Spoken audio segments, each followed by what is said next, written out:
Before I speak about what happened to me inside the foster care system, I need to make something unmistakably clear. Intervention was necessary, and I say that openly, honestly, and without hesitation. I do not believe my siblings and I would be alive today had Child and Family Services not intervened in our biological home. And that is the truth.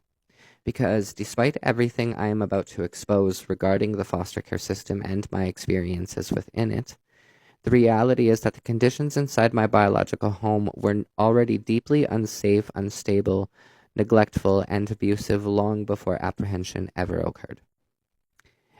And the documentation reflects that.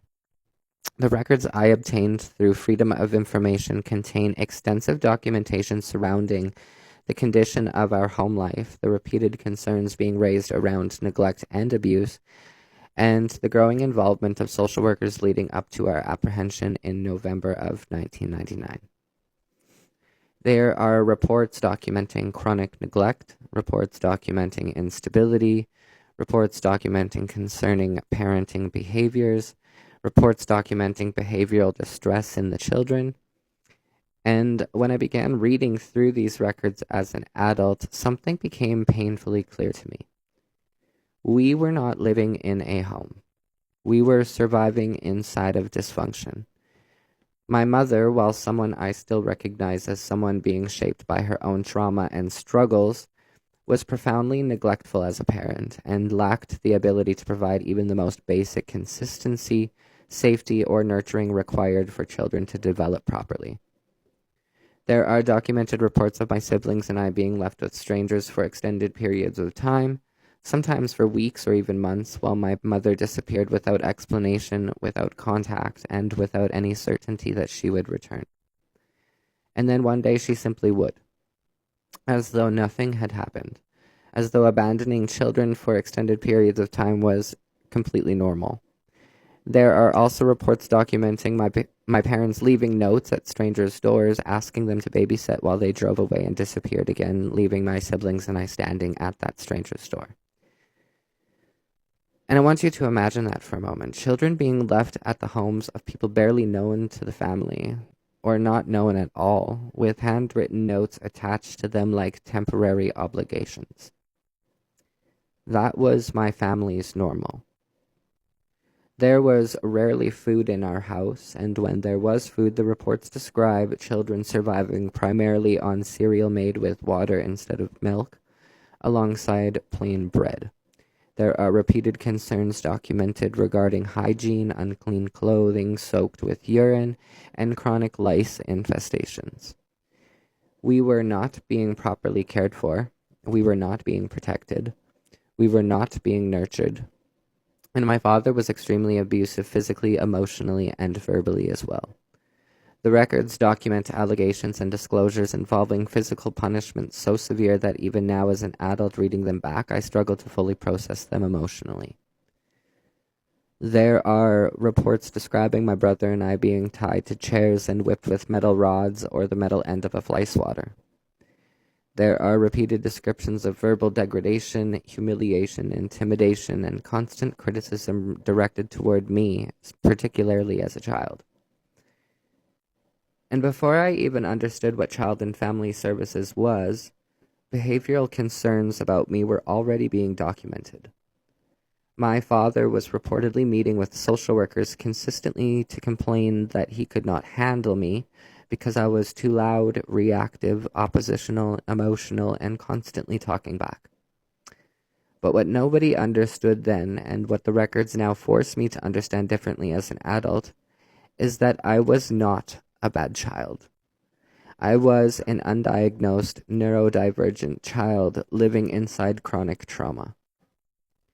Later in life, I would be diagnosed with ADHD and in adulthood, autism spectrum disorder, which means that as a child, I was navigating the world with a nervous system already struggling with emotional regulation, sensory processing, impulsivity, hyperactivity, and communication differences, while simultaneously being exposed to abuse, instability, neglect, hunger, fear, and chronic unpredictability. Psychologically, that combination is devastating for a developing child. Research consistently shows that children with ADHD and autism are significantly more vulnerable to emotional dysregulation, hypervigilance, trauma responses, oppositional survival behaviors, rejection sensitivity, sensory overwhelm, and reactive nervous system activation when raised inside abusive or neglectful environments. In many cases, behaviors that adults label as defiant, bad, too emotional, or difficult are actually survival adaptations or adaptations. Trauma responses, protective mechanisms, nervous system reactions. And that is exactly what I believe was happening to me.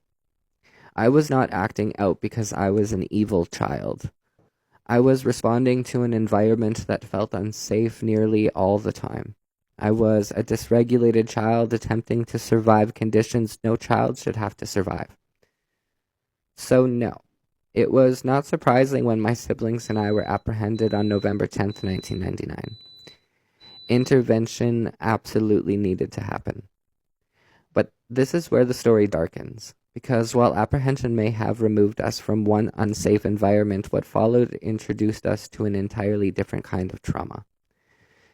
And I need people to understand this clearly. My apprehension was not unique. The structure of how children are removed from their homes is something many former foster children across Canada will immediately recognize. Cold, detached, institutional, humiliating, especially for children. I was apprehended at school in Yorkton, Saskatchewan. Not privately, not compassionately, publicly, in front of teachers, in front of students, in front of peers who watched as strangers physically removed my sister and I from the school while we screamed, cried, and begged for answers. And we never returned there again. One moment you are a child sitting in class. The next, your entire life is gone and ripped upside down. Your home, your parents, your routines, your identity, your safety, even if unsafe, disappears instantly. I remember crying uncontrollably in the vehicle while being transported to a location we never were told about. We were instructed not to contact our parents, not even to confirm what was happening. And I remember being repeatedly told to stop crying because there was nothing to cry about, since they were supposedly saving our lives. But children do not process apprehension through policy language.